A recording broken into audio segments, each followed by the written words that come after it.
এসো এসো হে নবীন, এসো হে বৈশাখ। দর্শক, কবি সুকান্ত ভট্টাচার্যের এই ছোট্ট উক্তিটি কিন্তু বলে দিচ্ছে বৈশাখ এসে গেছে। সবাইকে জানাচ্ছি শুভ নববর্ষ। নতুন এই বছর সবার জীবনে বসে আনুক অনাবিল শান্তি এবং সুখ। সেই প্রত্যাশায় আপনাদের সবাইকে স্বাগত জানাচ্ছি নববর্ষ ঘিরে নিউজ 24 এর বিশেষ আয়োজন উৎসবের বৈশাখে। পুরো আয়োজন জুড়ে আপনাদের সাথে আছি আমি তানিয়া হারুন। দর্শক, শান্তি, সম্প্রীতি এবং এই উৎসব বাঙালির একমাত্র উৎসব। এবং 5ই আগস্টের পর কিন্তু একটা কথাই চারদিকে শোনা যাচ্ছিল যে অসাম্প্রদায়িকতাকে লালন করে আমরা উন্নয়ন চাই, আর তাই হওয়া উচিত। মূল মন্ত্র এটাই হওয়া উচিত। আমরা একটি অসাম্প্রদায়িক বাংলাদেশ চাই, যেখানে থাকবে না কোনো বৈষম্য, যেখানে জাতি, ধর্ম, বর্ণ নির্বিশেষে আমরা প্রত্যেকটি দিন উদযাপন করতে চাই। আর সেই অসাম্প্রদায়িক বাংলাদেশে এবং আমাদের সংস্কৃতিতে পহেলা বৈশাখের গুরুত্ব কিংবা প্রভাব নিয়েই আজকের আমাদের এই আয়োজন, আমাদের এই আলোচনা। এবং আমাদের এই আলোচনায় দুজন বিশেষ অতিথি আমাদের সঙ্গে যুক্ত হয়েছেন। শুরুতেই তাদের সঙ্গে পরিচয় করিয়ে দিতে চাই। আমাদের সাথে স্টুডিওতে উপস্থিত আছেন জনাব হাসান হাফিজ, প্রধান কবি ও প্রবীণ সাংবাদিক, বাংলাদেশ জাতীয় প্রেস ক্লাবের সভাপতি, সম্পাদক দৈনিক কালের কণ্ঠ পত্রিকা। আপনাকে স্বাগত জানাচ্ছি নিউজ 24 এবং শুভ নববর্ষ। শুভ নববর্ষ। সেই সাথে আমাদের সাথে আরেকজন উপস্থিত আছেন প্রফেসর ডক্টর মোহাম্মদ হাসানাত আলী, উপাচার্য, নওগাঁ বিশ্ববিদ্যালয়। আপনাকে স্বাগত জানাচ্ছি নিউজ 24 এর শুভ নববর্ষ। শুভ নববর্ষ। এবং আপনাদের দুজনকে অসংখ্য ধন্যবাদ আমাদেরকে আজকে সময় দেওয়ার জন্য। শুরুতেই জনাব হাসান হাফিজের কাছে যেতে চাই। আসলে যেহেতু বৈশাখের অনুষ্ঠান, বৈশাখের প্রচলন নিয়ে আমি আজকের আয়োজন শুরু করতে চাই। এই প্রচলন নিয়ে আমাদের বলা হয়ে থাকে কৃষি ক্ষেত্রের সাথে সংশ্লিষ্টতা রয়েছে, খাজনা আদায়ের বিষয়টিও রয়েছে। এই যে গ্রামীণ জীবন থেকে শহুরে জীবনের একটি নাগরিক উৎসব হলো, এটা কিভাবে হলো বা এটা নিয়ে আপনার মতামত আমি শুরু থেকে জানতে চাই। আমরা জানি যে মুঘল সম্রাট আকবর এটা প্রবর্তন করেছিলেন, ফসলি সন বলা হয় আর কি, খাজনা আদায়ের সুবিধার জন্য। বাংলাদেশের যেই কৃষির যেই বৈচিত্র্য এবং যেই বৈশিষ্ট্য এবং এক এক ফসল এক এক ঋতুতে আসে, সেগুলির সঙ্গে মিল রেখে খুব বৈজ্ঞানিক উপায়ে কিন্তু আজ থেকে আজকে তো 1432 আমরা প্রবেশ করলাম, এত বছর আগে এটা প্রবর্তিত হয়েছিল এবং এটা এত বাস্তবসম্মত ছিল এবং আমাদের সংস্কৃতি, আচার, যে ঐতিহ্য সবগুলির সঙ্গে মিলিয়ে এটা একটা বাঙালির একটা প্রাণের জিনিস হয়ে দাঁড়িয়েছে। এবং সেটা আমরা পরে নগরায়নের দিকে গেছি, এখন বাংলাদেশ কিন্তু দ্রুত নগরায়নের দিকে ধাবমান হচ্ছে। সবাই কিন্তু এটা ধারণ করেছি আমরা। ফলে এটা একটা বাঙালির, হিন্দু, মুসলিম, বৌদ্ধ, খ্রিস্টান সবার কিন্তু একটা সর্বজনীন একটা উৎসবে পরিণত হয়েছে। এবং পাহাড়ে যেই উৎসব হয় নববর্ষে, বৈশাখী বলে 3টা প্রধান ক্ষুদ্র নৃগোষ্ঠীর, সেগুলিও কিন্তু এই কাছাকাছি সময়ে হয়। তো এইবার যেটা আনন্দ শোভাযাত্রা হচ্ছে, যেটা আগে মঙ্গল শোভাযাত্রা ছিল, সেখানেও তাদেরকে অন্তর্ভুক্ত করা হয়েছে। এটা একটা নতুন দিক, একটা নতুন মাত্রা। তারাও তো আমাদের দেশের অংশ, তারা তো আর বাঙালি নয়। সেটা জোর করে তাদেরকে বাঙালিত্ব চাপিয়ে দেওয়াটা কোনোভাবেই ঠিক ছিল না। এটা একটা রাজনীতিকীকরণ করা হয়েছিল। সেটার থেকে মুক্ত হওয়ার জন্য আমরা একটা নতুন ক্ষেত্র পেয়েছি। এই যে সর্বপ্লাবী ছাত্র জনতার গণ অভ্যুত্থান, সেটার ফলে নতুন বাংলাদেশ বিনির্মাণের ক্ষেত্রে এটাও একটা বড় অর্জন বলে আমি মনে করি, বড় প্রাপ্তি বলে মনে করি। আমরা সবাই মিলে একসঙ্গে দেশটাকে গড়বো, ভালোবাসবো, তাহলে শান্তি, প্রগতি এবং সমৃদ্ধির দিকে আমরা এগিয়ে যাব। সেই বিষয়টি আমরা জেনেছি এবং আরেকটু জানতে চাই আপনার কাছে। আমরা পরবর্তীতে আবার ফেরত আসবো। এবার যেতে চাই প্রফেসর ডক্টর মোহাম্মদ হাসনাত আলী আপনার কাছে। এবার যদি একটু বাণিজ্যিক ক্ষেত্রটা বিশ্লেষণ করতে চাই, আমাদের কিন্তু ক্রয় ক্ষমতা বেড়েছে, যত দিন যাচ্ছে ক্রয় ক্ষমতা বেড়েছে, বাণিজ্যিক মাত্রাও বেড়েছে। কিন্তু আমার প্রশ্ন হচ্ছে, বাণিজ্যিক মাত্রা বাড়া সত্ত্বেও দেশীয় পণ্যের বাণিজ্যিক মাত্রা কেন বাড়ছে না? আমরা দেশীয় পণ্য কি বিলুপ্ত হয়ে যাওয়ার পথে, নাকি শঙ্কার মুখে, নাকি প্রশ্নের মুখে? আপনার মতামত। ধন্যবাদ আপনাকে। নববর্ষের শুভেচ্ছা দেশবাসীকে। যারা গোটা জাতি, বাংলা ভাষাভাষী মানুষ বিশ্বের যেখানেই আছে উদযাপন করছে, তাদেরকে আমার পক্ষ থেকে, আমার বিশ্ববিদ্যালয়ের পক্ষ থেকে নববর্ষের শুভেচ্ছা। দেখেন ভাই যেমনটি বলছিলেন, আমি একটু সেই জায়গায় যেয়ে আবার একটু ব্যাক করতে চাই।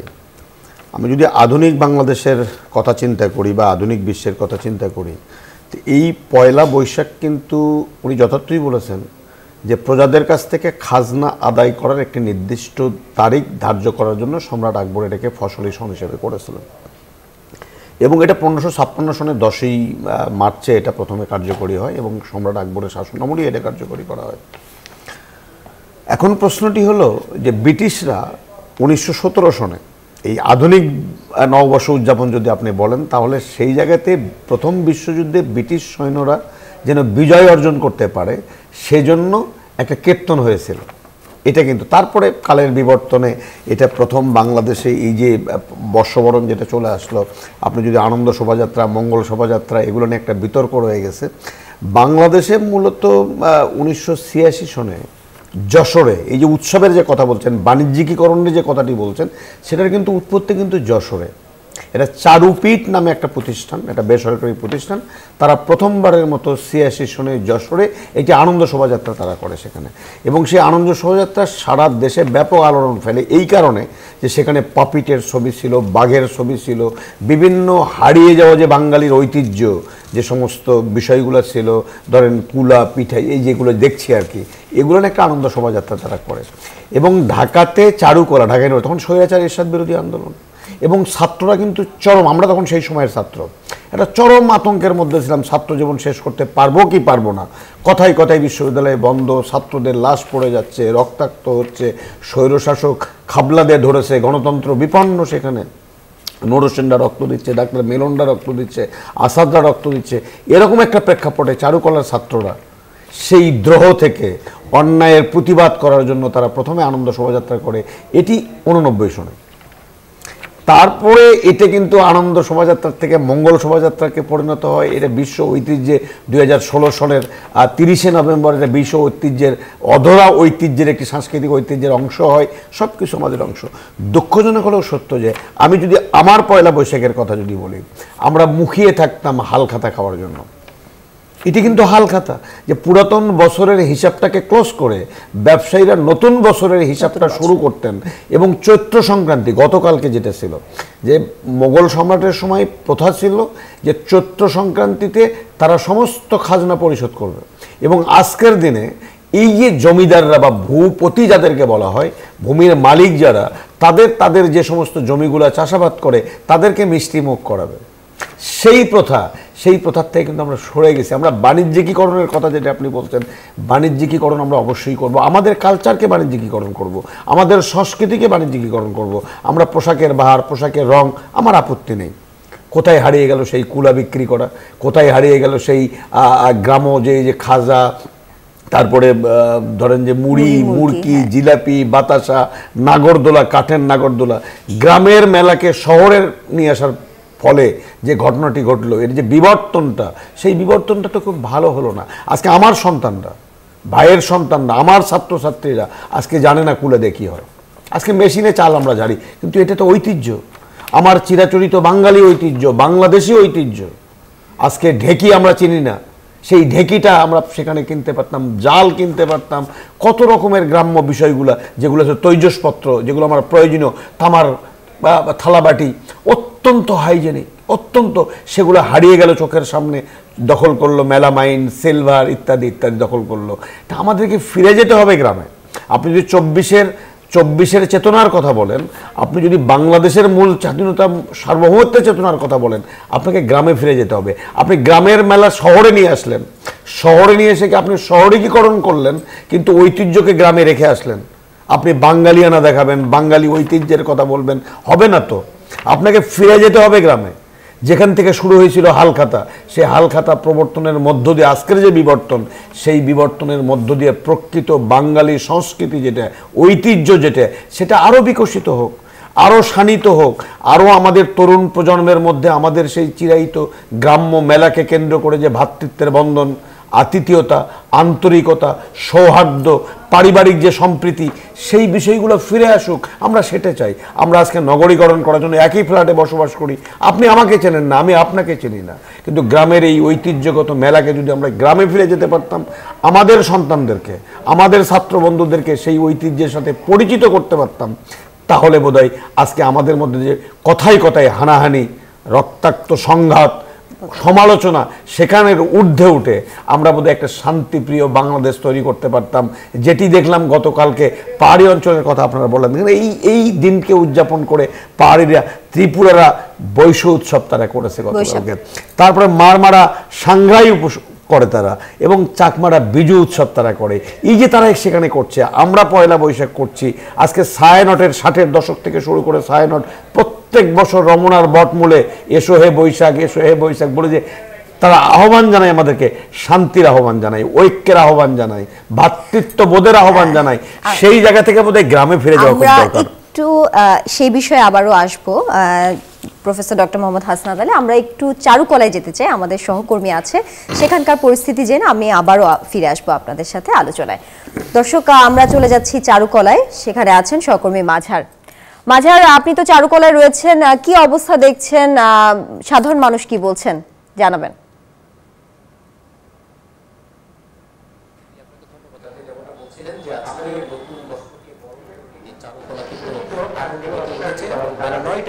যে শোভাযাত্রাটি শুরু হওয়ার কথা আছে, সেই শোভাযাত্রাকে কেন্দ্র করে ইতিমধ্যেই এই জায়গায় লোক জড়ো হতে শুরু করেছে, এবং আজকের শোভাযাত্রার প্রধান যে আকর্ষণ, অর্থাৎ যে মোটিভগুলো, সেই মোটিভগুলো আপনি দেখতে পাচ্ছেন আমার সামনে। এবং আজকের মোটিভের প্রধান যে আকর্ষণ, যে মোটিভটি, সেটা হচ্ছে ফেসিস্টের প্রতিকৃতি। একেবারে সবার সামনে রাখা হচ্ছে ফেসিস্টের সেই প্রতিকৃতিটি, অর্থাৎ চারুকলার সামনের যে রাস্তাটি আছে সেখানে সুন্দর করে সারি সারিভাবে সাজানো হয়েছে হচ্ছে ফেসিস্টের মোটিভ। এরপর আমরা ভাগের মোটিভ দেখতে পাচ্ছি, এরপরে আমরা মাছের মোটিভ দেখতে পাচ্ছি। অর্থাৎ প্রত্যেক বছর বিভিন্নভাবে যেভাবে বিভিন্ন অবয়ব আকৃতিতে নতুন নতুন মোটিভ তৈরি করা হয়, এবার আমরা তার ব্যতিক্রম দেখতে পাচ্ছি না। এবং ইতিমধ্যেই কিন্তু এই শোভাযাত্রায় অংশগ্রহণ করতে ব্যাপক উপস্থিতি দেখতে পাচ্ছি আমরা, এবং চারপাশ থেকে লোকজন আসতে শুরু করেছে রাজধানীর বিভিন্ন অঞ্চল থেকে। এবং এই শোভাযাত্রাকে কেন্দ্র করে আইন শৃঙ্খলার ব্যাপক প্রস্তুতি দেখতে পাচ্ছি আমরা। আইন শৃঙ্খলার কয়েক স্তরের নিরাপত্তা দেখতে পেয়েছি, বিভিন্ন বাহিনীর সদস্যদেরকে দেখতে পেয়েছি, এবং আইন শৃঙ্খলা রক্ষাকারী বাহিনীর ঊর্ধ্বতন কর্মকর্তারা তাদেরকে দেখতে পেয়েছি মাঠে। অর্থাৎ এই শোভাযাত্রাটিকে আনন্দময় করতে যে ধরনের প্রস্তুতি থাকা দরকার, সব ধরনের প্রস্তুতি আমরা দেখছি। এবং প্রত্যেক বছর যে আনন্দ শোভাযাত্রা থাকে, মানুষের যে উচ্ছ্বাস থাকে, এবছর আমরা দেখতে পাচ্ছি। এবং শুধু বাঙালি না, এই উচ্ছ্বাসে ইতিমধ্যে অংশগ্রহণ করেছেন বিদেশি নাগরিক যারা, তারাও, এবং আমরা তাদেরকেও মধ্যে উচ্ছ্বাস এবং আনন্দ দেখেছি। এবং এই আনন্দ শোভাযাত্রাটি যেন সুশৃঙ্খলভাবে হয়, সেজন্য চারুকলার পক্ষ থেকে নানা ধরনের ঘোষণা দেওয়া হচ্ছে, নানা ধরনের নির্দেশনা দেওয়া হচ্ছে, একটাই যে সব কিছু মিলিয়ে যে উদ্দেশ্যে এই মঙ্গল শোভাযাত্রাটি, সেটা যেন ভালোভাবে সম্পন্ন হয় এবং কোনো ধরনের বিশৃঙ্খলা যেন না হয়। যে আশপাশের যত রাস্তা আছে সেই রাস্তাগুলো কিন্তু বন্ধ করে দেওয়া হয়েছে, শুধুমাত্র পায়ে হেঁটে চারুকলার সামনে আসা যাচ্ছে, কারণ আশপাশের সব রাস্তা বন্ধ করে দিয়েছে আইন শৃঙ্খলা বাহিনীর সদস্যরা।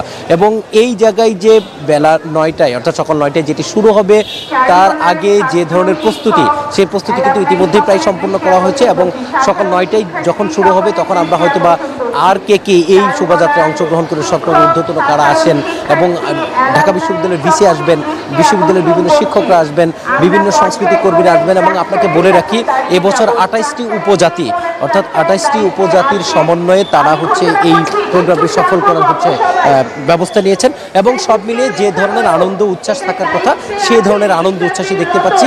এবং মোটিভ ঘিরে মানুষের মধ্যে যে উচ্ছ্বাস উল্লাস, সেটাও কিন্তু আমরা লক্ষ্য করেছি। তাই নিয়ে এই ছিল রাজধানীর চারুকলার সামনে থেকে আমার কাছে আজকের যে শোভাযাত্রা, সেই সম্পর্কিত সর্বশেষ তথ্য। মাঝার, আপনাকে ধন্যবাদ আমাদের সঙ্গে সরাসরি যুক্ত থাকার জন্য। পরবর্তীতে নিশ্চয়ই আবারও আমরা যুক্ত হব। এবারে যাচ্ছি জনাব হাসান হাফিজ আপনার কাছে। যেমনটা আমাদের প্রফেসর ডক্টর মোহাম্মদ হাসনাত আলী ওনার শৈশবের বৈশাখ উদযাপন বা গ্রামীণ বৈশাখ উদযাপন নিয়ে বলছিল, যে বিবর্তন নিয়ে, আমি জানতে চাই আপনার শৈশবটা কোথায় কেটেছে, এবং আগের 80, 70 দশক বা 90 দশকের যেই বৈশাখ উদযাপন হতো, কিংবা এখনের দশকে যে বৈশাখ উদযাপন হয়, তার মধ্যে যে পরিবর্তনটা, এটাকে আপনি কিভাবে দেখছেন? এখন সময়ের কারণে পরিবর্তন তো হবে, এটা মেনে নিতে হবে। এখন আমরা এক সময় অ্যানালগ ছিলাম, এখন আমরা ডিজিটাল হয়েছি, তাই না? অনেক ডিভাইস এসে গেছে আমাদের হাতের মুঠোয়, তথ্য প্রযুক্তির উৎকর্ষ হয়েছে। তো গ্রামীণ যে বৈশাখ, যেটা আমার শৈশব কেটেছে সোনারগাঁওয়ের ছেলে আমি, নারায়ণগঞ্জের, সেইখানকার আমার লাঙ্গলবন্দের নাম শুনেছেন, যেখানে পরশুরামের জন্য বিখ্যাত। সেখানে মেলা হতো আমাদের, আমরা মুখিয়ে থাকতাম ছোটবেলায় যে আম কাটার ছুরি কিনবো, নাগরদোলায় চড়বো, মুড়ি, মুরকি, জিলিপি, বাতাসা, এগুলি আমরা খাবো। তারপরে সার্কাস যেত তখন, সেটাতে খেলাধুলা হতো, অনেক প্রাণী থাকতো, বন্য প্রাণী, সেগুলি পোষ মানানো থাকলো, হাতি, বাঘ, তারপরে ঘোড়ার খেলা, অনেক, তারপরে অ্যাক্রোবেটিক খেলাধুলা হতো, সেগুলি সার্কাস তো উঠেই গেছে এখন। তো এখন বিবর্তনটা একটু হবে, শহরে এটা এসছে, এটা এখন অনেক বাণিজ্যিকীকরণ হয়েছে, এটার মধ্যে অনেক মাত্রা যোগ হয়েছে। এই আনন্দ শোভাযাত্রা একসময় ছিল না, রমনার বটমূলের ছায়ানটের বর্ষবরণও ছিল না, আস্তে আস্তে কিন্তু নতুন নতুন মাত্রা যোগ হয়েছে। এবং আপনি শুনে আনন্দিত হবেন যে নিউ ইয়র্কের মতো জায়গায়ও কিন্তু সাড়ম্বরের পয়লা বৈশাখ এবার উদযাপিত হচ্ছে, সেখানে স্বীকৃতিও পেয়েছে, রাষ্ট্রীয় স্বীকৃতিও পেয়েছে। তো দেশে দেশে যেখানেই বাঙালি আছে, আমাদের সংস্কৃতিকে আমরা তুলে ধরছি, বিশ্ব ঐতিহ্যের অংশ হয়েছে এই যে শোভাযাত্রা। তো আমাদের এর আগে আমাদের এরপরে আন্তর্জাতিক মাতৃভাষাও আমরা স্বীকৃতি পেয়েছি, বিশ্ব স্বীকৃতি পেয়েছি। ফলে আমাদের নিজস্ব সংস্কৃতিটাকে আমরা বিশ্ব সমাজে তুলে ধরতে পারছি। আমরা একটা গ্লোবাল ভিলেজে বাস করি, এখন বিশ্ব গ্রামের মধ্যে বাস করি, সেখানে অন্যের সংস্কৃতি আমরা নিচ্ছি, আমাদের সংস্কৃতিকেও তুলে ধরছি, এটাও কিন্তু একটা অর্জন। এবার যে নতুন মাত্রা, একটু আগেই যে আপনাদের রিপোর্টার বললেন যে এবার 28টি ক্ষুদ্র নৃগোষ্ঠীর মানুষজন এটাতে অংশ নিচ্ছে, তাদের স্বাতন্ত্র্য বজায় রেখে, এইটা একটা নতুন মাত্রা, সামগ্রিক একটা বাংলাদেশের যে একটা কনসেপ্ট, সবাই মিলে বাংলাদেশ, তাই না? শুধু বাঙালিরা, সমতলের বাঙালিরাই যে এটার মূল ধারা তা তো নয়, ধারা একটা হলো বাংলাদেশের ধারা, সেখানে ক্ষুদ্র নৃগোষ্ঠীও থাকবে, আমরাও থাকবো, সবাই মিলে পরস্পরের সংস্কৃতিকে আমরা শ্রদ্ধা করব, সংরক্ষণ করব, বিকাশে সহায়তা করব, চর্চা এবং লালনের ব্যাপারে আমরা সহায়তা করব। তাহলেই না একটা আমরা শান্তিপূর্ণ সমাজ গঠন করতে পারবো, প্রগতির পথে এগিয়ে যেতে পারবো। তো এই বিবর্তন আমাদের মেনে নিতে হবে, তার মধ্যে যেন কখনোই অপসংস্কৃতি না ঢোকে, সেটার কথা আমাদের মনে রাখতে হবে, আমাদের নতুন প্রজন্মকে সেভাবে দীক্ষিত করতে হবে। আমরাও সেই প্রত্যাশা আছি। জনাব হাসান হাফিজ, আমরা পরবর্তীতে আবার আপনার কাছে আসবো। এবারে চলে যাচ্ছি একটু ফরিদপুরে, আমাদের সহকর্মী আছে, ফরিদপুরের আয়োজন সম্পর্কে জেনে নিতে চাই। সোহাগ, আপনি নিশ্চয়ই আমাকে শুনতে পাচ্ছেন। ফরিদপুরে কি কি আয়োজন দেখছেন বর্ষবরণ ঘিরে? আপনার ওখানে সবশেষ অবস্থা, সার্বিক পরিস্থিতি আমাদেরকে জানাবেন।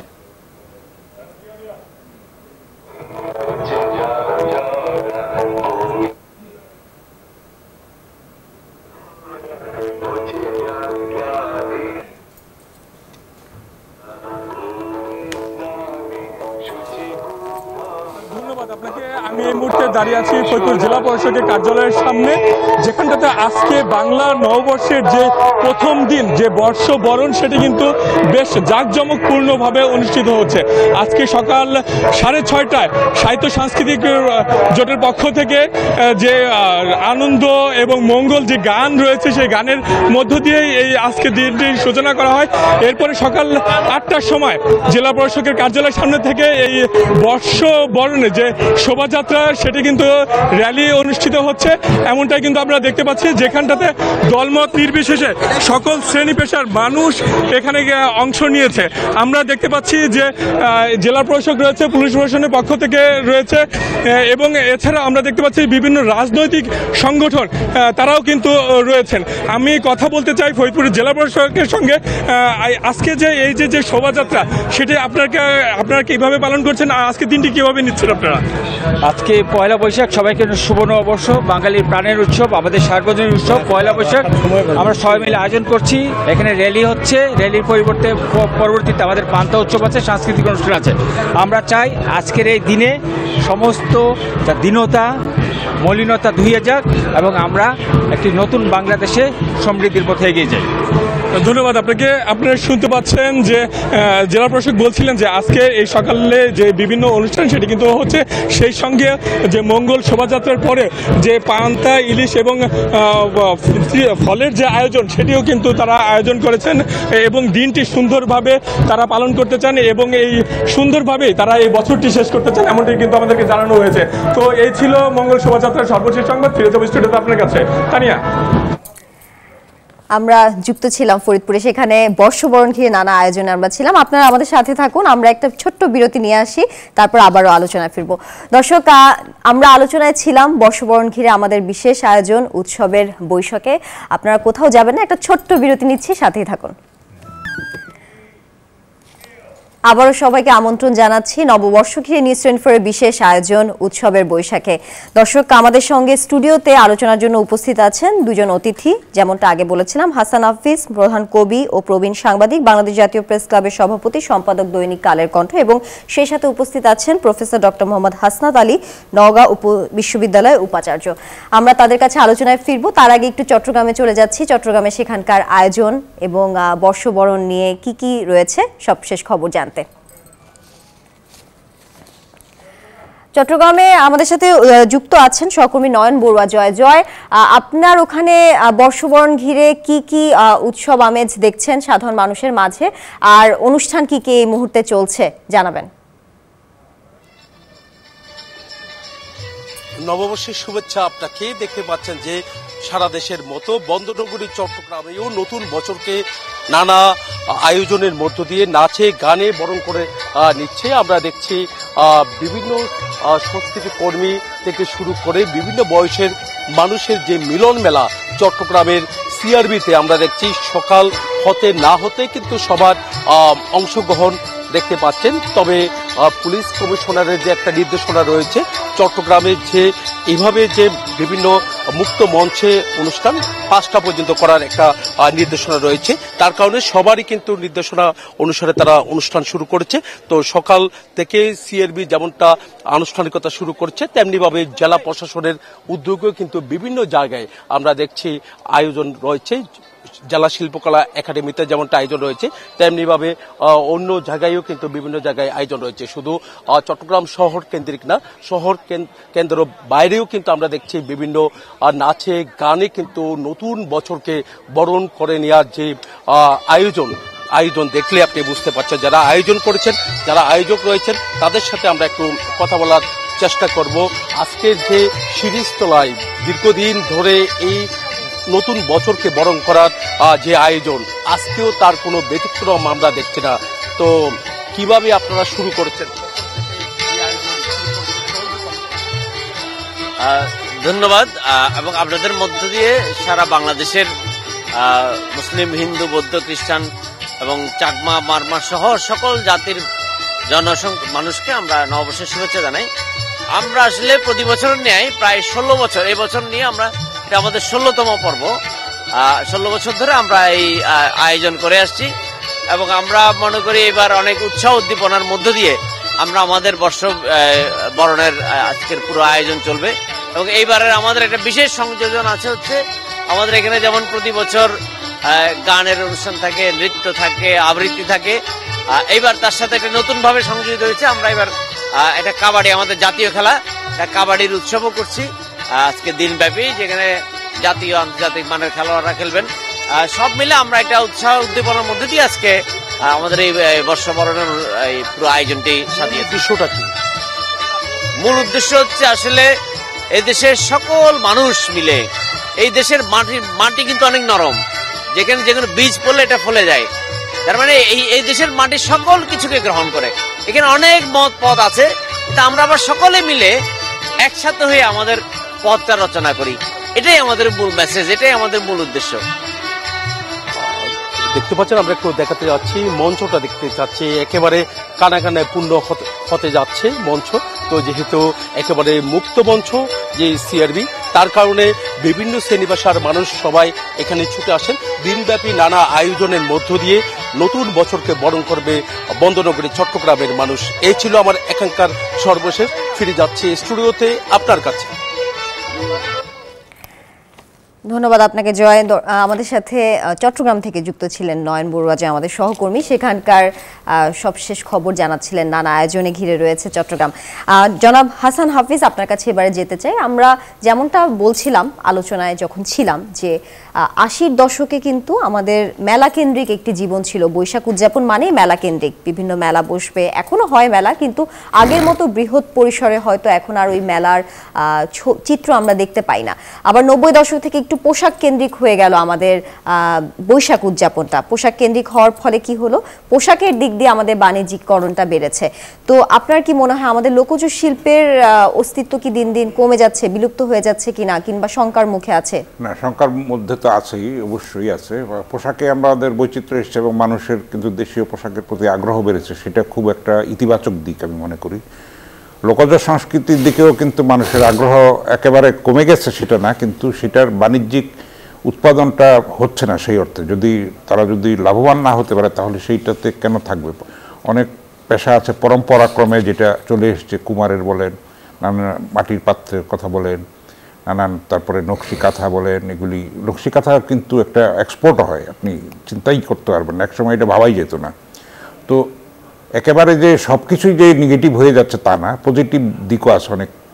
এখন তো সময়টা চেঞ্জ হয়ে গেছে, সময়ের তো বিবর্তন হচ্ছে, ফলে এটার সঙ্গে তাল মিলিয়ে চলতে হবে। কিন্তু আমাদের সবসময় নিজেদের শেকড়ের প্রতি, নিজেদের ঐতিহ্যের প্রতি শ্রদ্ধাশীল থাকতে হবে এবং সেটাকে আধুনিক যুগের উপযোগী করে বাচ্চাদেরকে সেইভাবে উদ্বুদ্ধ করতে হবে, সঞ্চালিত করতে হবে। সেই দেশপ্রেম তাদের মধ্যে নিজের ঐতিহ্যের প্রতি, সংস্কৃতির প্রতি, কৃষ্টির প্রতি, লোকাচারের প্রতি তাদেরকে উজ্জীবিত করতে হবে, উদ্বুদ্ধ করতে হবে, ভালোবাসাটা তাদের মধ্যে সঞ্চালিত করে দিতে হবে। তাহলেই কিন্তু আমাদের কোনো আর হতাশার কারণ থাকবে না।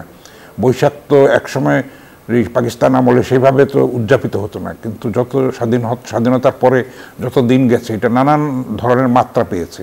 সব মিলিয়ে কিন্তু আমরা এগিয়ে চলেছি। এইবার যেটা আমি বললাম একটু আগে, আমরা দেখতে পেলাম যে 28টি ক্ষুদ্র নৃগোষ্ঠীর মানুষ এই প্রথমবারের মতো অংশ নিল। তারা কিন্তু আগে বঞ্চিত বোধ করতো যে আমরা মূলধারা থেকে বিচ্ছিন্ন, না তা নয়, সেটা আমরা তাদেরকে একসঙ্গে করে নিচ্ছি। আমাদের মধ্যে শান্তি, সম্প্রীতি, সৌহার্দ্য, ভ্রাতৃত্ববোধ, দেশপ্রেম সব মিলিয়ে কিন্তু আমরা একটা ব্লেন্ডিং হচ্ছে, একটা মিশ্রণ হচ্ছে, আমরা এগিয়ে যাব সবাই মিলে একসঙ্গে। আমরা সেই প্রত্যাশা আছি। একই প্রসঙ্গে যদি প্রফেসর ডক্টর মোহাম্মদ হাসান তাহলে আপনার কাছে যাই, যেমনটা উনি বলছিলেন যে লোকজ শিল্পের শঙ্কার মুখে আছে, কিন্তু সেই সাথে আমাদের কিন্তু চাহিদাও অনেক আছে বলা যায়। কিন্তু যারা গ্রামীণ অঞ্চলে এই যে যারা এই উৎপাদন করতেন, তাঁতি আছে, আমাদের কামার আছেন, কুমার আছেন, তাদের এই ব্যবসা বা এই উৎপাদনের যে প্রক্রিয়া, এটা ধরে রাখার জন্য এই নতুন বাংলাদেশে কি আমাদের প্রত্যাশায় আরেকটু বেশি আছে কিনা? দেখেন, আমি এখানে বসে বসে ভাবছিলাম যে আসলে আমরা আধুনিকতার নামে আমাদের নিজস্ব পরিচয়টাকে আমরা ভুলতে বসেছি। এখন কি দেখেন, পল্লীগীতি, রংপুরের ভাটিয়ালি গান, তারপরে আমার চাঁপাইনবাবগঞ্জের গম্ভীরা, যেটা গোটা মানুষকে, গোটা দেশের জাতিকে উজ্জীবিত করতো যে সঙ্গীতগুলা, তার চর্চা কি হয়? তা আপনি বাঙালি সংস্কৃতির কথা বলবেন, বাঙালিয়ানা বলবেন, আপনি নির্দিষ্ট দিনে অজস্র পান্তা ইলিশের পসরা সাজাবেন। আমার গ্রামের কৃষকের কাছে এর মূল্য তো একেবারেই কম, কারণ তারা প্রত্যেক দিন ঘুম থেকে উঠে এই পান্তা খেয়ে কৃষিকাজ করতে যায়। তার কাছে কি আপনি এই আধুনিকতার ছোঁয়াটা কি নিয়ে গেছেন? তার সন্তানটা কি তার গ্রামের যে স্কুলে লেখাপড়া করে সেখানে কি আধুনিক সুবিধা দিতে পেরেছেন? বা আমরা কি তার শিক্ষা ব্যবস্থার যে উন্নত শিক্ষা ব্যবস্থার নিশ্চয়তা কি দিতে পেরেছি? তাহলে যে কৃষকটা মাথার ঘাম পায়ে ফেলে এখনও বাঙালিত্ব ধারণ করে সকালে প্রত্যেক দিন পান্তা খেয়ে শস্য ফলায়, সবজি ফলায়, তার সন্তান যখন সেই গ্রামের মেলাকে উপভোগ করতে পারে না, গ্রামের উৎসবকে উপভোগ করতে পারে না, আপনার আমার মতো শহরে যেমনকে উপভোগ করতে পারে না, তার কাছে এই একটি দিনের উদযাপন তো অর্থহীন। রাষ্ট্রীয়ভাবে আমাদেরকে চিন্তা করতে হবে যে এই উৎসবটাকে যেখান থেকে উৎপত্তি সেই গ্রামে ফিরে নিয়ে যেতে হবে। আজকে এই গ্রামের মেলা, আজকে এই বৈশাখ উদযাপনে আপনি শহরগুলো যান, অধিকাংশ জায়গায় যেখানে বিজাতীয় ব্যান্ড সঙ্গীতের গান বাজানো হচ্ছে, কোথাও কোথাও উচ্চ স্বরে অন্য ভাষার গান বাজানো হচ্ছে। আমার ভাটিয়ালি গান বাজে না, আমার পল্লীগীতি বাজে না, আমার ওই গম্ভীরা বাজে না, আমার জারি গান সারি গান হয় না, আমার পালা গান হয় না। এই যে না হওয়াটা, রাষ্ট্রীয়ভাবে আমরা এদিকে কিন্তু অতটা বেশি দৃষ্টি দিচ্ছি না। আর দৃষ্টি না দেওয়ার কারণে আমার আপনার ভাইয়েরা, সন্তানরা যেভাবে পাশ্চাত্যের বা বিজাতীয় সংস্কৃতির প্রতি আকৃষ্ট হচ্ছে, আমার দেশের সংস্কৃতি কিন্তু দিনকে দিন হারিয়ে যাচ্ছে। আরেকটি রথীন্দ্রনাথ আমরা খুঁজে পাই না যে দরাজ গলায় পল্লীগীতি গাবে, আরেকটা ওই মোস্তফা আব্বাসীকে আমরা খুঁজে পাই না যে দরাজ গলায় গান গাবে, আমরা আরেকটি ফরিদা পারভিনকে পাচ্ছি না লালন গীতি গিয়ে মানুষকে উজ্জীবিত করবে। মাটির গান তো নেই, মাটির সাথে সংশ্লিষ্ট, যেটা মাটিতে টানে, সেটি তো নেই। আমরা আজকে, আর আপনি যে বাণিজ্যিকীকরণের কথা বলছেন, এটা পজিটিভ দিক নিঃসন্দেহে, যে আমার কাপড়, দেশীয় কাপড়, এই উৎসবকে কেন্দ্র করে কিন্তু অন্তত আর যাই হোক বিজাতীয় কোনো ড্রেস এখানে কিন্তু বিক্রি হয় না, দেশীয় হয়। কিন্তু এই বাণিজ্যিকীকরণের সুফল থেকে আমার গ্রামের মানুষরা কেন বঞ্চিত হবে, যারা এখনো আপনার আমার এই 3 বেলা মোটা ভাত মোটা কাপড় যেটা আমরা বলি, যারা সরবরাহ করে। কোভিডের কথা বলেন, চরম সংকট, এই কৃষি আমাদেরকে বাঁচিয়েছে। সেই কৃষকদের সন্তানের জন্য আমরা কি করেছি? আজকে কি তাদের কাছে ভালো মানের খাবার পাঠাতে পেরেছি? আমরা শহরে কত রকমের পয়সা খরচ করে আনন্দ শোভাযাত্রা করছি, কালচারাল প্রোগ্রাম করছি, উৎসব করছি। চলেন না গ্রামে যাই, যে গ্রামের মাটি থেকেই উৎসবের তৈরি হলো, সেই গ্রামের চিত্রটাকে একটু দেখে আসি। আপনি হতাশাজনক চিত্র সেখানে পাবেন। আমি রাষ্ট্রকে অনুরোধ করব যে দেশের 53 বছরের এই স্বাধীন বাংলাদেশে 24-এর দ্বিতীয় স্বাধীনতার মধ্য দিয়ে যে বাংলাদেশটা আমরা পাইলাম, সেই বাংলাদেশটা হবে প্রকৃত বাংলা ভাষাভাষী মানুষের সর্ব অবস্থায় তাদের মূল শেকড়কে আঁকড়িয়ে ধরে সামনে পথ চলা। আমরা আমাদের শেকড় থেকে সরে কি যেন আগাছা টাগাছা ধরে সামনের দিকে এগোতে চাচ্ছি। সেটা দিন শেষে আর যাই হোক, আমাদেরকে সুস্থ জাতি, সুস্থ সমাজ, সমৃদ্ধ যে আমাদের বাঙালি ঐতিহ্য, বাংলাদেশি বাংলা ভাষাভাষী মানুষের ঐতিহ্য, সেটাকে লালন করবে না, সেটাকে ধারণ করবে না। এবং এটিকে কেন্দ্র করে ওই যে মৎস্যকন্যার মতো একটি অবস্থা হবে, না মাছ না কন্যা, এরকম একটি অবস্থা, না বাঙালি না পাশ্চাত্য, এমন একটি জাতি যদি আমরা তৈরি হই, তাহলে সেটি বোধহয় আমাদের দেশীয় সংস্কৃতি, দেশের মর্যাদা, দেশের ইজ্জত বহির্বিশ্বে সমন্বিত করার ক্ষেত্রে ভবিষ্যতে অন্তরায় হতে পারে, যদি আমরা এই আমাদের মাটির ঐতিহ্যকে যদি ভুলে যাই। নিশ্চয়ই আমরাও চাই আসলে পুরনো ঐতিহ্যকে ধরে রাখতে, এবং সেই পুরনো ঐতিহ্য নিয়ে আমরা এগিয়ে যেতে চাই। মোহাম্মদ হাসনাত আলী, আমরা আবারও ফিরবো আপনার কাছে, একটা বিরতি নিয়ে আসি। দর্শক, সময় হয়েছে আরেকটা বিরতির, আমাদের সাথেই থাকবেন, কোথাও যাবেন না, ফিরছি কিছুক্ষণ পর। দর্শক, আবারও আমন্ত্রণ জানাচ্ছি নিউজ 24 বিশেষ আয়োজন উৎসবের বৈশাখে। আমরা আলোচনায় ছিলাম, আলোচনায় ফিরবো, তার আগে একটু বরিশালে আমরা এবার যুক্ত হতে চাই। বরিশালের বর্ষবরণ ঘিরে কি কি আয়োজন রয়েছে আমরা জেনে নিতে চাই। আমাদের সহকর্মী যুক্ত আছেন মিরন। মিরন, আপনি নিশ্চয়ই শুনতে পাচ্ছেন, আপনার পিছনে দেখতে পাচ্ছি র্যালি নিয়ে আমাদের সাধারণ জনতা বের হয়েছেন। কি তথ্য আছে আপনার কাছে, আর কেমন উৎসব আমেজ বিরাজ করছে তাদের মাঝে, জানাবেন।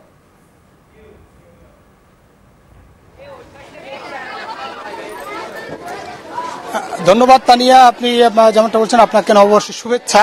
আজকে নববর্ষের প্রথম প্রহরে বরিশালের ব্রজমোহন বিদ্যালয় প্রাঙ্গণে শুরু হয়েছিল প্রভাতী অনুষ্ঠান, যে প্রভাতী অনুষ্ঠানের আয়োজন করেছিল উদীচী বরিশাল নাটক, এবং এর পরপরই চারুকলার আয়োজনে শোভাযাত্রা, আনন্দ শোভাযাত্রা, যে শোভাযাত্রাটি এখন এই নগর পরিভ্রমণ করছে। তারা শোভাযাত্রায় বা নানান বর্ণের শ্রেণী পেশার মানুষ কিন্তু যুক্ত হয়েছেন, এবং সেখানে কিন্তু চারুকলার কিছু উপকরণ, তারা ঘোড়া এবং পাখি আমরা দেখছি যে সেগুলো নিয়ে এই নগরবাসী মূলত এই শোভাযাত্রা বের হয়েছে। শোভাযাত্রাটি ব্রজমোহন বিদ্যালয় প্রাঙ্গণ থেকে মূলত শোভাযাত্রাটি শুরু হয়েছে, এবং এটি নগর প্রদক্ষিণ শেষে বরিশাল নগরের অশ্বিনী কুমার হলের সামনে গিয়ে মূলত এই শোভাযাত্রাটি শেষ হবে। সবচেয়ে বড় কথা, সংখ্যার কথা জানিয়েছেন আয়োজকরা। এবার খুবই সংক্ষিপ্ত পরিসরে প্রশাসনিক সহযোগিতা না থাকার কারণে উদীচীও যেমন বলেছে যে প্রশাসন তাদেরকে কোনো রকম সহযোগিতা করেনি, চারুকলাও বলেছে প্রশাসনিক সহযোগিতা অসহযোগিতার কারণে এই আয়োজন সবচেয়ে বড় মিলন মেলা মূলত বরিশালে অনুষ্ঠিত হয়। কিন্তু এবছর যেহেতু প্রশাসন এটিকে নিরুৎসাহিত করেছে, সেই কারণে এবারের লোক সমাগম অপেক্ষাকৃত কম হয়েছে। তারপরেও যে মানুষ, নগরবাসী মূলত এই আয়োজনে যুক্ত হয়েছে এবং বর্ণিল যে শোভাযাত্রাটি, সেই শোভাযাত্রাটি এখন নগর পরিভ্রমণ করছেন। নগর পরিভ্রমণ শেষে মূলত নগরীর অশ্বিনী কুমার হলের সামনে গিয়ে এই শোভাযাত্রা শেষ হবে। এই ছিল বরিশাল থেকে আমার কাছে আনন্দ শোভাযাত্রা এবং উদীচী প্রভাতী অনুষ্ঠানের সবশেষ তথ্য। ফিরছি স্টুডিওতে।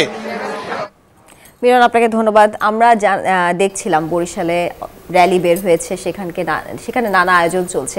এবার জনাব হাসান হাফিজ আপনার কাছে যেতে চাই। হালখাতার প্রচলন নেই যেমনটা আমাদের আরেকজন অতিথি বলছিলেন, প্রচলন না থাকলেও আমরা কিন্তু স্বর্ণ ব্যবসায়ীদের মধ্যে হালখাতার প্রচলন এখনো দেখি। তাদের বাণিজ্যিকরণে দেখা যায় যে এই সময়টায় তারা তাদের যে কাস্টমার থাকে তাদেরকে ডেকে ডেকে ডিসকাউন্ট দেয় বা এরকম তাদের বিভিন্ন প্রচলন রয়েছে। লম্বা, হ্যাঁ, এই দেখতে খুবই ভালো লাগে যে অন্ততপক্ষে তারা তো হালখাতার প্রচলনটা রেখেছে। এই বিষয়ে তাদের বাণিজ্যিকরণে তো বেশ মাত্রা বেড়েছে। আপনার এই বিষয়ে কি মতামত রয়েছে? সেটাকে কিন্তু আসলে ছড়িয়ে দেওয়া দরকার। আমরা এখন কম্পিউটারে চলে গেছি, কিন্তু হালখাতা তো যে সেই অ্যানালগ সিস্টেম, এটা প্রতীকী অর্থেও তো থাকা দরকার আসলে বিভিন্ন জায়গায়। তাহলে আমরা আমাদের ঐতিহ্যটা সম্পর্কে জানতে পারি, আমাদের নতুন জেনারেশনকে জানাতে পারি। সেই ঐতিহ্যটাকে আধুনিকতার সঙ্গে একটা মিশ্রণ ঘটিয়ে যেন আমরা এটাকে রক্ষা করতে পারি, এইটাই হলো ব্যাপার। সময়ের বিবর্তনে অনেক কিছুই চেঞ্জ হয়ে যাবে। এখন আমরা মোবাইল ফোনের যুগে প্রবেশ করে গেছি, হাতের মুঠোয় আমাদের বিশ্ব, তাই না? সেখানেও কিন্তু আমরা বাংলা ভাষায় এখন লিখতে পারছি। এটাকে আরও উন্নত করা দরকার, উৎকর্ষ আরও সাধিত হওয়া দরকার। তাহলে কিন্তু আমরা সারা বিশ্বে নিজেদের সংস্কৃতিটাকে, নিজেদের ভাষাকে, নিজেদের ঐতিহ্যকে, আমাদের শেকড়কে, আমাদের যে অর্জন, আমাদের যে প্রাপ্তি, আমাদের যে বৈচিত্র্য এবং বহু মতের বহু পথের যে একটা মিলন মেলা এবং সবাই মিলে যে একটা সম্প্রীতির দেশ, আবহমান কালের বাংলাদেশের সাম্প্রদায়িক সম্প্রীতির দেশ, সেই বার্তাটা আমরা যেন পৌঁছে দিতে পারি। পয়লা বৈশাখে সেইটাই আমাদের হোক প্রত্যয় এবং সেটাই হোক আমাদের অঙ্গীকার। আমরা যেন আমাদের উত্তর প্রজন্মকে সেইভাবে দীক্ষিত করতে পারি, তাদের মধ্যে যেন সেই চেতনাটা সঞ্চালিত করে দিতে পারি। জনাব হাসান হাফিজ, আপনাকে ধন্যবাদ। এবারে যেতে চাই জনাব হাসনাত আলী আপনার কাছে। যেমনটা আপনি বলছিলেন, গ্রামীণ অঞ্চলে এখন আসলে লোকজ শিল্পের প্রচলন আছে, কিন্তু আমরা কিন্তু দেখতে পাই যে প্লাস্টিকের ব্যবহার ওখানে আরো বেড়ে গেছে। আগে আমি ছোটবেলায়, আমার শৈশবে যখন আমি ছিলাম, তখন দেখেছি যে বাঁশের পণ্য ছিল, বেতের পণ্য ছিল, কুলা ছিল, যেগুলো এখন নেই। এখন প্লাস্টিক যেগুলো পরিবেশ বান্ধব না, সেগুলোই আমরা গ্রামীণ অঞ্চলেও দেখতে পাই। তো এগুলো নিঃসরণে কি আমাদের কোনো উদ্যোগ আছে কিনা? কিভাবে আসলে প্লাস্টিকটাকে পুরোটা বাদ দিয়ে আমরা আমাদের শিল্পকে আবার ফেরত আনতে পারি? দেখেন, আমি যেমনটি আপনাকে বলছিলাম যে এই প্রজন্মের মানুষরা জানে না। আপনি বলছেন, কিন্তু আপনারা যদি পরেরটা বলেন, আরও যদি আপনার সমসাময়িক কাউকে বলেন, ওই যে আপনার পেছনে কুলাটা আছে, ওর ব্যবহারটা কি জানে না। ওই যে তাল পাখা আছে না, ওই তাল পাখার ব্যবহারটা জানে না। তাহলে ব্যবহারটা না জানাটা আমাদের পাঠ্যপুস্তক, আমাদের শিক্ষার বড় ধরনের একটা দন্যতা, যে আমরা আধুনিক কৃষ্টি কালচারকে আমরা সমৃদ্ধ হচ্ছি, ডিজিটালাইজেশন করছি, আমার সমস্যা নেই, প্রযুক্তি আমাকে জানতে হবে, চতুর্থ শিল্প বিপ্লব মোকাবেলা করতে হবে, কিন্তু সেটা কি আমার অরিজিনকে ভুলে? সেই অরিজিন নিয়ে তো আমরা চর্চা করি না। দেখেন, আমি এখানে ভাবছিলাম বসে বসে যে আজকে আপনি যতগুলা সংবাদ পরিবেশন করলেন সব শহর কেন্দ্রিক, সব শহর কেন্দ্রিক। আমি খুবই খুশি হতাম যদি আজকে বরিশালের একটা প্রত্যন্ত পাড়াগাঁয়ে যদি একটি বৈশাখী উৎসব হতো, সেখানে যদি বৈশাখী মেলা হতো, সেখানে যদি পিঠা পুলি, তারপরে আমার হাডুডু খেলা, যে চিরায়িত গ্রামের যে হাডুডু খেলা, বা অন্যান্য মেয়েদের যে সমস্ত খেলাধুলা, যেগুলো বার্ষিক ক্রীড়া প্রতিযোগিতা যদি হতো, তাল গাছে ওঠা, কি কলার গাছে ওঠা আবার নামা, যেগুলো আমরা গ্রামের যে বিষয়গুলা, পুকুরে সাঁতার কাটা, এগুলো যদি উৎসব হতো, আমি খুশি হতাম, ভালো লাগতো, আমার আমি শৈশবে ফিরে যেতে পারতাম। কিন্তু সবগুলো শহর কেন্দ্রিক। এই যে শহর কেন্দ্রিক যে গ্রামের যে একটি জিনিস শহরে নিয়ে আসা, আপত্তি নেই, কিন্তু আনা তো যাচ্ছে না, আমরা পাচ্ছি না। অধিকাংশ লোকজন এখনও গ্রামে বসবাস করে, অধিকাংশ লোকজন এখনও এই প্রযুক্তির ছোঁয়া থেকে বাইরে। আমরা যত চেষ্টাই করি না কেন এখন পর্যন্ত আনতে পারিনি। তো যেহেতু পারিনি, তাহলে গ্রামকে শহরে না নিয়ে এসে শহর যদি গ্রামে যেত, ওই যে স্বপ্ন যায় বাড়ি, এরকম শহর যদি গ্রামে যেত, আর সেই জায়গায় যদি এই উৎসবগুলো পালিত হতো, তাহলে আজকে যে উৎসবগুলো করছি এটা সিরিমোনিয়াল যে একটা বিষয়ে পরিণত হয়ে গেছে, সেটি না হয়ে প্রকৃত আমার যা সংস্কৃতি, আমার যে চর্চা, আমার যে ঐতিহ্যের কথা আপনি বলছেন, তৈজসপত্র, হ্যাঁ, সবচেয়ে মাটির হাঁড়িতে রান্না করা তো সবথেকে বেশি স্বাস্থ্যসম্মত। আমি বলছি না, বিজ্ঞান বলছে। আজকে ওই তামার বাসন, কাঁসার বাসন, সেখানে খাওয়া সবচেয়ে স্বাস্থ্যসম্মত। টেলিভিশনে অ্যাড দিচ্ছে, ওই যে বাচ্চাকে খাওয়াবে, চিনি খাওয়াবে, দুধ দেবে, বলা হচ্ছে সেখানে ওই ইন্ডিয়ান নায়িকা জুহি চাওলা আর কি একটা নায়ক আছে। সেগুলোর থেকে আমরা সরে যাচ্ছি। প্লাস্টিক পরিবেশ বান্ধব নয়, আমরা প্রতিনিয়ত বলছি। আমাদের একটা পরিবেশ মন্ত্রণালয় আছে, আইন আছে, সেই আইনের প্রয়োগ নেই। আর আইনের সঠিক প্রয়োগ না থাকলে যেরকম সুশাসন থাকে না, ফ্যাসিজম তৈরি হয় এবং অপসংস্কৃতি তৈরি হয় সংস্কৃতির নামে, যদি আইনের সঠিক প্রয়োগ থাকতো তাহলে আজকে রাষ্ট্রীয়ভাবে আমাদের এই যে আমরা দেখি প্রত্যেকটি রাষ্ট্র তাদের ঐতিহ্যকে লালন করে, ধারণ করে এবং সেটাকে পৃষ্ঠপোষকতা করে। আমরা আজকে যে জায়গা থেকে যে বিবর্তনের কথাটা আপনার মধ্যে, প্লাস্টিকে চলে আসছি, আমরা একেবারে ওয়ান টাইম প্লেটে চলে আসছি। মেলাবাইন থেকে কলা পাতায় খাইতাম আমরা বসে, আপনার মনে আছে কিনা জানি না, ভাই এখানে আছেন, গ্রামে মাটিতে বসে কলা পাতায় আমরা খাইতাম পাশাপাশি বসে। আমি কলা পাতায় খাওয়ার কথা বলছি না, অনেক স্বাস্থ্যসম্মত। কিন্তু আপনি যে ওয়ান টাইম প্লাস্টিকে আসলেন, গোটা পরিবেশটাকে আপনি ধ্বংস করছেন, আমরাও আসলে সেই প্রত্যাশা আছি। নতুন বাংলাদেশে আসলে সবকিছুরই পরিবর্তন হচ্ছে। আমরা ইনশাআল্লাহ গ্রামীণ যেই আমাদের ঐতিহ্য আছে সেগুলোকে শহরে নিয়ে আসবো, সেই প্রত্যাশা আমাদের সবার আছে।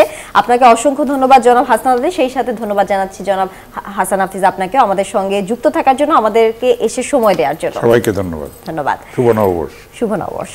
দর্শক, সময় হয়েছে বিদায়ের এবং আমাদের আজকে এখানেই শেষ করতে হচ্ছে। নতুন এই বছর সবার জীবনে ভরে উঠুক নতুন আশা এবং নতুন আলোয়, সেই প্রত্যাশায় আজকের এই আয়োজন এখানেই শেষ করছি। সবাই ভালো থাকবেন, সুস্থ থাকবেন এবং নিউজ 24 এর সাথেই থাকবেন।